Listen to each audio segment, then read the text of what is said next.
স্বামী নামক এই মানুষটা যে একটা ওয়াইফ ভালো থাকার জন্য কত কিছু স্যাক্রিফাইস করে, একটা মানুষকে ভালো রাখার জন্য আর একটা মানুষের প্রাণপণ চেষ্টা করতে হয়, কষ্ট করতে হয়, জীবনের ঝুঁকি নিয়ে কষ্ট করতে হয়, সেই মানুষটাই স্বামী। স্বামীদেরকে নিয়ে আমি কি বলবো, প্রত্যেকটা মেয়ের লাইফে স্বামী ভালো থাকলে পরে, ভালো হইলে সেই মেয়ে নাকি এই দুনিয়াতেই জান্নাত দেখা হয়ে যায়। আমি আজকে কথা বলতে পারতেছি না কেন যেন আমার হাজব্যান্ডের জন্য আমার বুকের ভিতর থেকে অনেক কষ্ট লাগতেছে। আমার হাজব্যান্ড কোনো কিছুতে মানা করে না, কোনো কিছু চাইলে পরে বলে চেষ্টা করব, কখনো মানা করে না, না তুমি এটা করতে পারবে না। আর যদিও করে আমি একটু রিকোয়েস্ট করলে পরে কেন জানে না রাজি হয়ে যায় না, হ্যাঁ ঠিক আছে করো এটা বলে। আমি ওই মানুষটাকে কখনো দেখি নাই যে নিজের জন্য বাঁচে। সব সময় ফ্যামিলি, আমি, তার বউ সব সময় ভাবে যে ভালো থাকুক, সবাইকে নিয়ে ভালো থাকতে চায় আমার মানুষটা। আল্লাহ তাকে অনেক দিন বাঁচিয়ে রাখুক আমার সাথে, আমার স্বামীর সাথে, যেন আমি আমার শেষ নিঃশ্বাস পর্যন্ত থাকতে পারি। অনেক ভালোবাসি, আমার স্বামীও ভালোবাসে, আমি জানি অনেক ভালোবাসে। এত কষ্ট করে, এত পরিশ্রম করে যখন দেখি আমার হাজব্যান্ডের যে সারাদিন কাজ করতেছে, তখন না মানে আমার হাজব্যান্ডের টাকা ভাঙতে গেলেও আমার খারাপ লাগে যে অনেক কষ্ট করে আমার হাজব্যান্ড এই টাকার জন্য, সেই টাকা আমি কেমনে ভাঙবো, আমার খারাপ লাগে অনেক। এই মানুষটাকে পেয়ে আমি সব কিছু না পাওয়ার ভিতরেও অনেক কিছু পেয়ে গেছি। একটা কথা আছে না, আল্লাহ তাআলা যখন দেয় তখন নাকি চাওয়ার থেকে অনেক বেশি দেয়। কি আছে কি পাইনি, কিন্তু সব এই পাওয়া না পাওয়ার দুনিয়ায় আমি আমার জামাইকে পেয়েছি। অনেকে হইতে পারে না, কিন্তু পারফেক্ট একটা মানুষকে পেয়েছি, যার ভিতরে কোনো হিংসা নেই কোনো অহংকার, শুধু ভাবে ফ্যামিলি। এখনকার যুগে এরকম পাওয়াই যাবে না যে তার বোন, ভাগ্নি, বোন, জামাই, বাপ, মা সবাইকে টানে, একলা একটা ফ্যামিলি টানে। কেউই টানবে না, কেউই বোনের সব কিছু পাঁচটাই দিবে না, বোন জামাইয়ের খাবার খোরাক সব কিছু কেউই দিবে না এই যুগে এসে।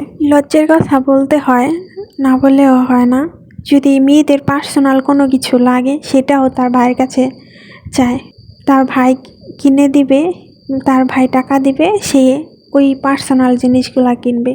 আর দুর্ভাগ্যবশত এই জিনিসগুলা চাই তার বোনের হাজব্যান্ড, যে বোনের পার্সোনাল এই জিনিসটা লাগবে। সেইখানে দাঁড়িয়ে আমার হাজব্যান্ড তার ভাগ্নিদের ভরণ পোষণ, তার বোন জামাইয়ের ভরণ পোষণ, যা লাগে জামা কাপড় অ্যান্ড সব কিছু আমার শ্বশুর শাশুড়ি আমাকে নিয়ে যতটা টেনশন না করে, আমাকে না দিলেও তার চলে, কিন্তু তার ফ্যামিলিকে আগে দিতে হবে, তার বোনকে, তার মা বাপকে।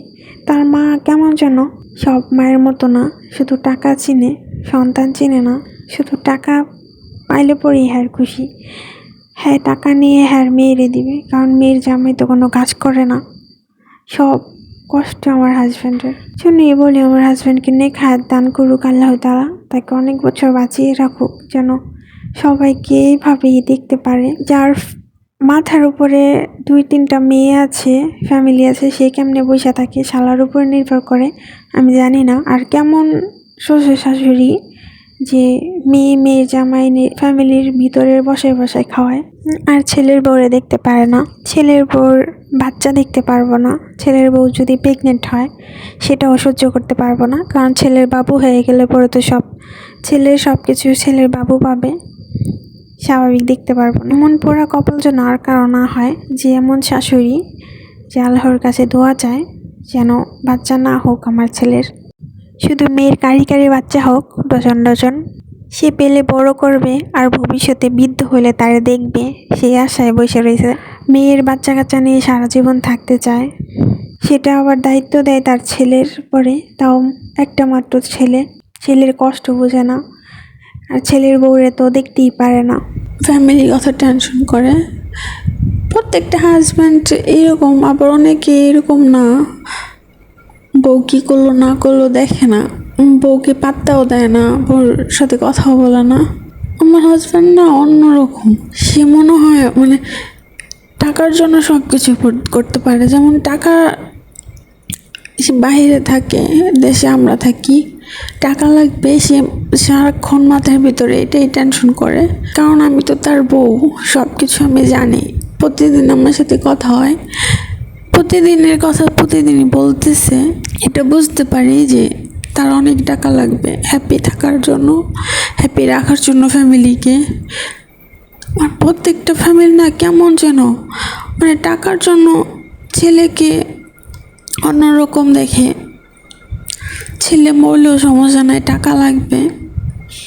প্রত্যেকটা মনে হয় প্রবাসীর বাপ মাই এরকম, জানে না, হয়তো বা ভালো আছে, তাদের আল্লাহ তাআলা বুঝতে করুক, তারা যেন বুঝতে পারে যে বিদেশের বাড়িতে অনেক কষ্ট করে তার ছেলে। আমার লাস্টেটাই বলবো, আমার অনেক খারাপ লাগে যখন আমার হাজব্যান্ডকে বলি কোনো কিছু, আমার হাজব্যান্ড না করে না, বলে চেষ্টা করব, তখন অনেক খারাপ লাগে যে এই মানুষটাকে আমি কেমনে বলি, কারণ এত কষ্ট করতেছে।